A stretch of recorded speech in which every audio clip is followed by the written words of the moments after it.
국회에 모인 국회의원들을 끌어내라고 지시한 적이 있으십니까?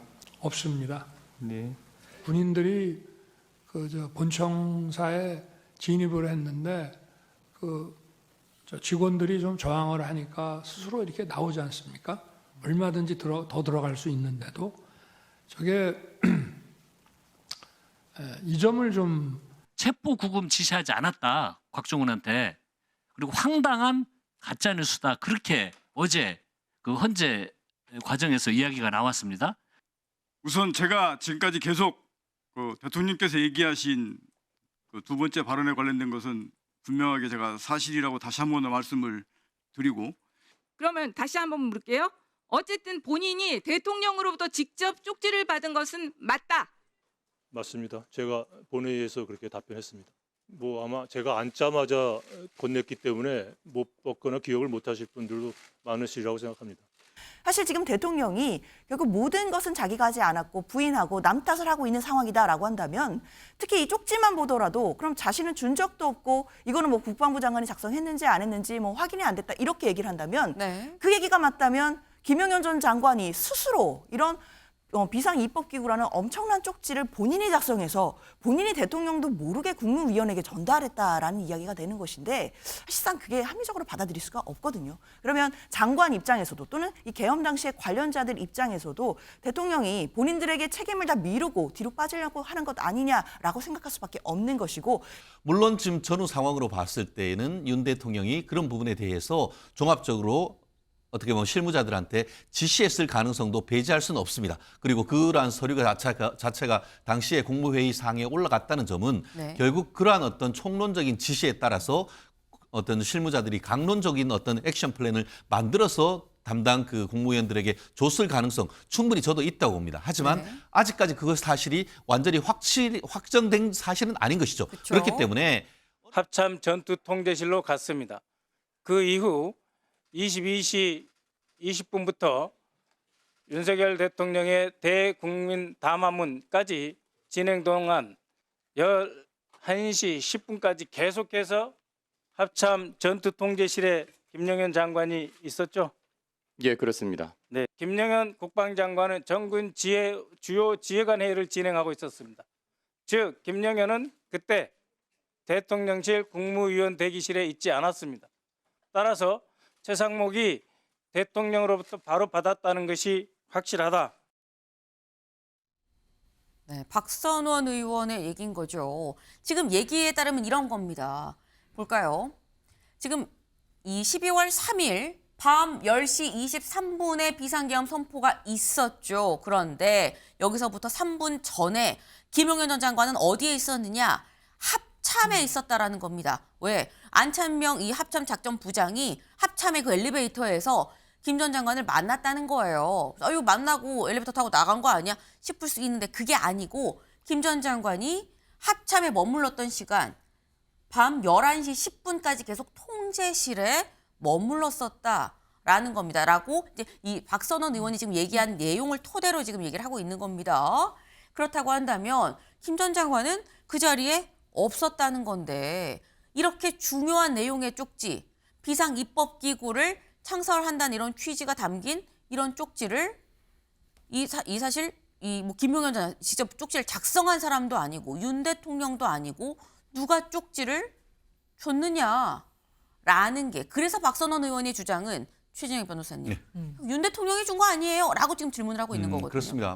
이른바 알리바이, 현장 부재 증명이 됐다라고 한다고 하면은 말씀하신 것처럼 그 당시 국무회의에서 김영현 전 장관이 그 최상목 그 기재부 장관에게 줬을 가능성은 사실상 제로에 가까운 것 아니겠습니까? 그렇기 때문에 이 부분에 대해서 오늘도 결국 질문을 할 수밖에 없겠죠. 그 당시 지금 어떻게 보면 그 쪽지를 줬을 당시에 당신 어디에 있었습니까? 라고 아마 그 소추인단에서는 물을 겁니다. 그렇게 되면은 그게 사실이라고 한다고 하면은 어쨌든 그 문서를 제공한 것은 국방부라기보다는 그 당시에 있었던 용산 비서실일 가능성이 현실적으로 높아지겠죠. 그렇게 된다고 하면은 이 부분에 대한 사실관계가 많이 어떻게 보면 확인될 텐데, 다만 저 시간이 보면은 비상계엄을 선포한 이유입니다. 비상계엄을 선포를 하고 그 선포가 되면은 그 다음부터는 사실상 군정이 시작되는 것이죠. 그렇기 때문에 그렇게 되면은 계엄사령관이 행정과 사법에 대해서 실질적인 어떤 권한을 가지게 되는 것이고 그러다 네. 보니까 지금 국방부 장관이 이와 같은 많은 행동을 했을 것으로 미뤄 짐작되는데요. 그렇기 때문에 그 전후 사정에서 말씀드린 것처럼 기존의 어떤 국무회의라고 한다고 하면은 거기에 어떻게 보면 용산 비서실에서 그 서류를 나눠줬을 가능성이 있지만 그게 아니고 이미 비상계엄이 어떻게 보면 선포가 됐기 때문에 그에 네. 따르는 절차를 정말 국방부에서 했는지 아니면 그런 스태프들이 누구였는지 이런 부분에 대해서도 오늘 밝힌다고 하면은 네. 지금 얘기되고 있는 이런 많은 논란은 오늘 김용현 전 장관의 친문 및 반대 신문을 통해서 팩트는 드러날 것이라고 봅니다. 네. 실제 그럼 이게 실무자가 줬다고 한다면 그 실무자가 어느 쪽 실무자냐라는 것도 중요한 포인트 아니겠느냐. 윤 대통령이 줬다고 박선원 의원처럼 주장만 할 수 있는 게 아니라 실무자가 줬을 수 있는데 그럼 실무자는 또 어디 소속이냐 여부까지 좀 볼 수 있는 거 아니겠느냐. 열려 있다라는 취지의 말씀을 지금 하셨어요. 근데 이 쪽지 저희가 자꾸 쪽지 얘기를 왜 계속 하는 거야 라고 생각하실 수 있는데 쪽지가 중요하다는 게 국회를 해산할 의도가 있었냐 없었냐 여부를 판가름할 수 있는 중요한 증거가 되기 때문인 거죠. 근데 이런 쪽지 뭐 비상입법기구 창설의 내용은 아니었습니다만 각각의 이 부서에 대한 이 쪽지를 다른 사람도 받았다는 거죠. 누구냐? 조태열 장관의 얘기를 좀 같이 들어보고 올까요? 그러면 다시 한번 물을게요. 어쨌든 본인이 대통령으로부터 직접 쪽지를 받은 것은 맞다. 맞습니다. 제가 본회의에서 그렇게 답변했습니다.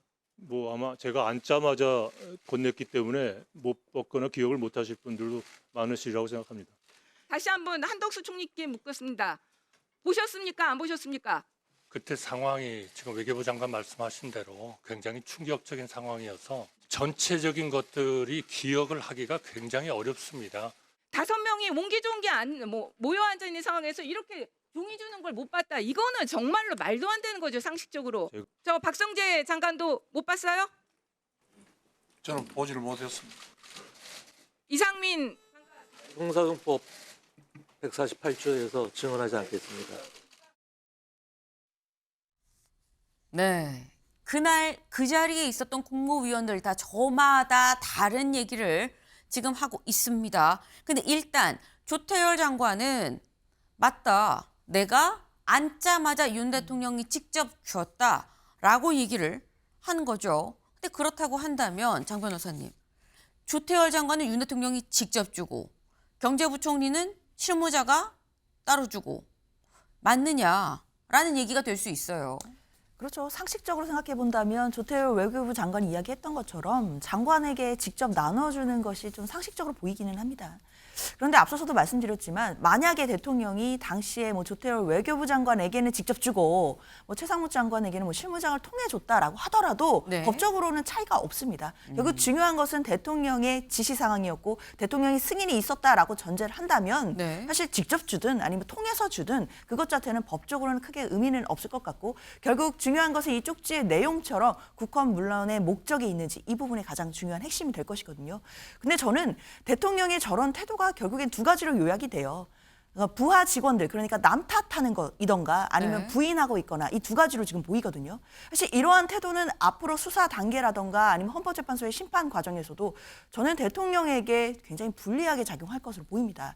물론 그 재판소나 그리고 이제 수사기관에서도 누구 말이 진실인지 따져보는 것 이것도 중요하겠지만 결국 관련해서 증언을 하고 있는 여러 계엄 관련자들의 그 사람들의 심리적인 상태를 생각해 봐야 되거든요.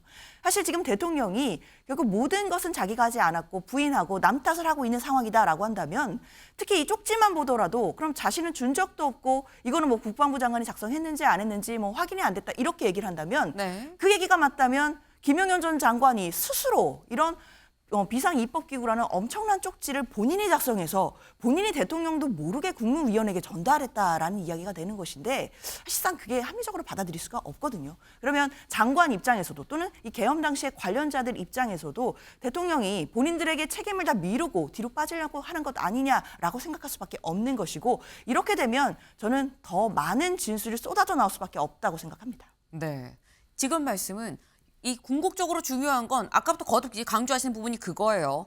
쪽지를 뭐 누가 주고 말고가 아니라 쪽지를 그래서 윤 대통령이 승인을 했느냐. 윤 대통령의 생각이 그 쪽지의 내용인 거냐 여부가 중요한 포인트다라는 말씀을 하셨는데 최 변호사님 네. 지금 말씀처럼 뭐 실무자가 건넸든 윤 대통령이 직접 건넸든 이런 걸 다 떠나서 그 쪽지의 내용이 윤 대통령이 생각에 담긴 승인이 떨어진 쪽지일 거다 아닐 거다 어떻게 보십니까? 아직까지는 단정할 수 없을 것 같습니다. 그렇죠? 어쨌든 윤석열 대통령이 헌법재판소장 직무대행의 질문에 대해서 나는 그런 적이 없다라고 얘기를 했지 않습니까? 네. 그렇게 했기 때문에 그 진술의 신빙성을 지금 이제 사실관계를 확인하는 절차인 것이고 물론 지금 전후 상황으로 봤을 때에는 윤 대통령이 그런 부분에 대해서 종합적으로 어떻게 보면 실무자들한테 지시했을 가능성도 배제할 수는 없습니다. 그리고 그러한 서류가 자체가 당시에 국무회의 상에 올라갔다는 점은 네. 결국 그러한 어떤 총론적인 지시에 따라서 어떤 실무자들이 강론적인 어떤 액션 플랜을 만들어서 담당 그 국무위원들에게 줬을 가능성 충분히 저도 있다고 봅니다. 하지만 네. 아직까지 그것 사실이 완전히 확정된 사실은 아닌 것이죠. 그렇죠. 그렇기 때문에 어느 정도 대통령이 지시를 했다 하더라도 구체적인 어떤 사안을 하는 과정에서 실무자들이 어느 손으로 어떻게 만들었고 그것을 나눠주기 전에 대통령으로부터의 어떤 그 확인을 컨펌을 받았는지 이런 네. 부분까지 확인이 돼야 되는 것이지 국법행위에서 대통령이 서명 날인도 없는 상태에서 그러한 내용이 있었다고 해서 그것을 단정하기는 아직 이르다. 그것은 분명히 수사나 재판을 통해서 검증했을 때에만 국법행위로서 네. 이 어떻게 보면 그 유죄 증거, 탄핵의 증거로 쓰일 수 있는 것은 그것이 바로 적법 절차다. 최종적인 어떤 사실이 지금 그 야당에서 제기한 처럼 확인이 된다고 하면 그에 네. 따르는 책임은 윤 대통령이 져야 되지만 그 과정에서 윤 대통령이 어떤 행위를 했는지에 대해서는 확인이 필요하다는 정도는 제가 말씀드릴 수 있을 것 같습니다. 네, 지금 말씀은 이런 거예요. 윤 대통령이 실제로 지시를 했을 수도 있지만 윤 대통령이 아라고 얘기했는데 밑에서 어라고 받아듣고 그렇게 했을 가능성도 있는 거 아니겠느냐라는 모든 가능성을 좀 다 열어놓고 중요한 건 그래서 오늘 오후 2시에 뭐라고 얘기하는지가 진짜 중요하다라고 거듭 말씀을 지금 하신 겁니다.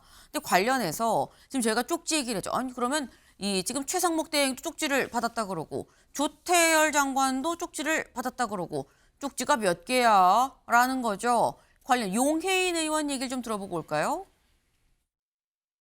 최상목 경제부총리가 받은 계엄 지시서에 하단에 쪽번호 8이 적혀 있었다고 합니다.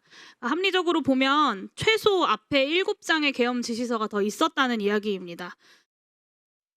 네. 지금 쪽번호가 8번을 최상목 대행이 받았다고 하는데 그럼 최상목 대행보다 더 앞서서 먼저 뭔가 얘기를 해야 될 이 사항이 1부터 7까지 있었던 거 아니겠느냐. 1부터 7은 어디에 가 있는 거냐. 무슨 내용이 있었느냐라는 게 용혜인 의원의 얘기죠. 그런데 지금 아까 저희가 본 것처럼 다른 이 국무위원들은 장 변호사님 네. 다들 본 적 없습니다. 모르겠습니다. 진술을 거부합니다. 기억이 나지 않습니다. 라고 지금 얘기를 하고 있거든요. 1부터 7은 무슨 내용이고 어디 간 거냐라는 겁니다.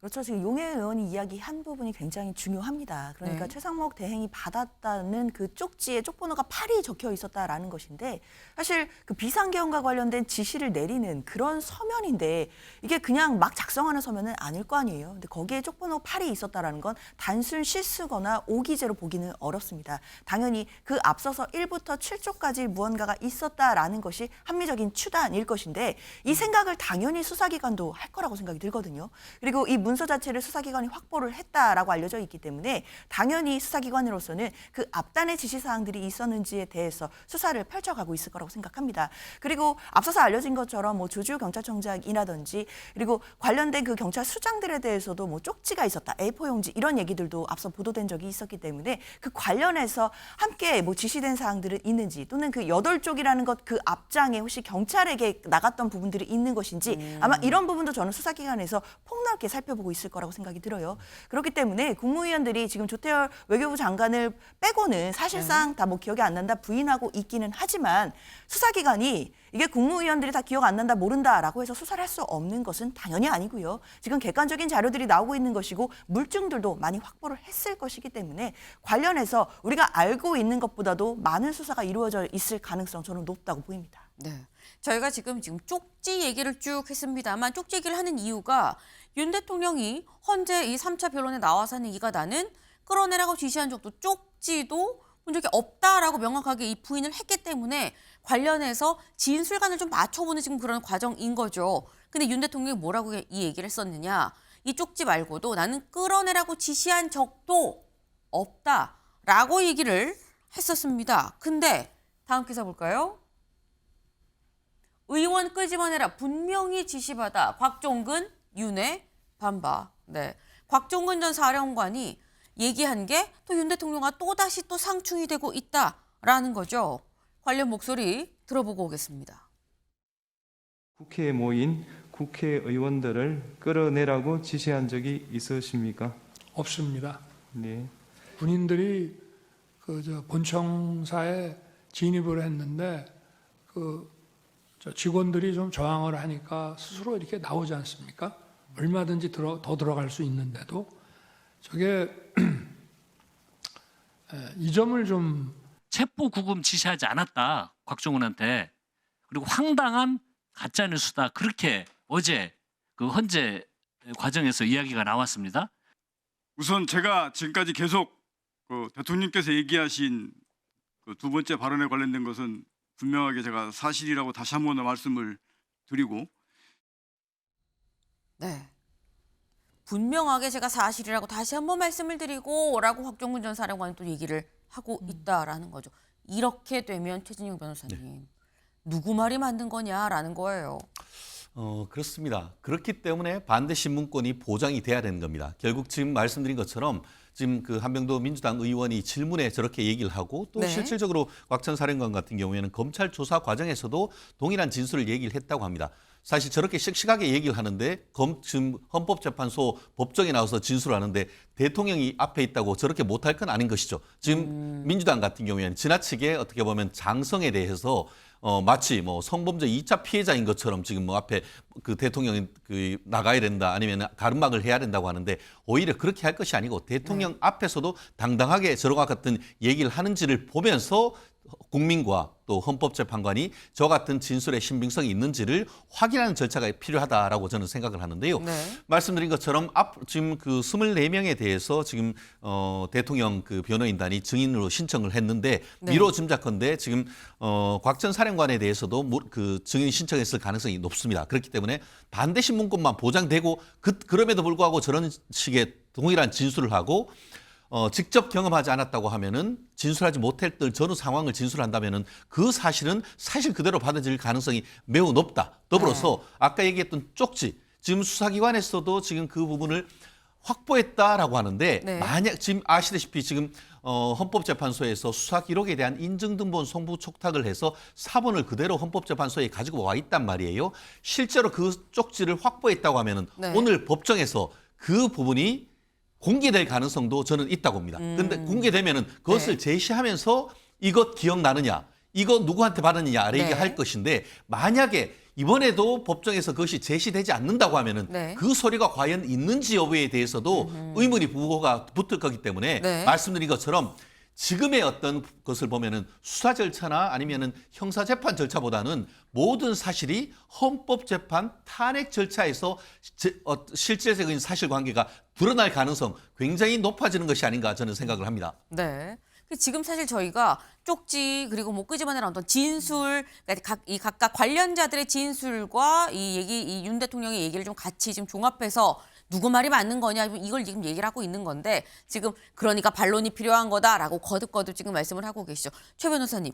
지금 다른 사람들의 진술을 지금 제가 쭉 들어봤습니다만 이 진술을 토대로 본다고 한다면 그렇다면 약간 지금 나오는 진술 윤 대통령이 좀 약간 불리할 수 있는 그런 상황으로 좀 비춰지는데 이걸 타개하려면 윤 대통령이 오늘 직접 굉장히 많은 부분을 이건 이래서 아니고요. 저건 저래서 아니고요. 일일이 다 각각의 진술 좀 격파를 해야 될 부분이 있을 것 같습니다. 오늘 이런 많은 얘기들이 윤 대통령 입에서 나올까요? 그렇습니다. 뭐 본인이 지난번에 처음에 진술을 했을 때 사실관계는 제가 가장 잘 압니다. 네. 라고 했기 때문에 마치 이재명 더불어민주당 대표가 본인 형사사건에서 본인의 가장 측근에 있었던 유동규나 이런 사람들에 대해서 직접 증인신문을 하고 있지 않습니까? 그러한 모습이 헌법재판소에서도 이 윤 대통령을 통해서 재현될 가능성 상당히 높지 않을까 싶은데요.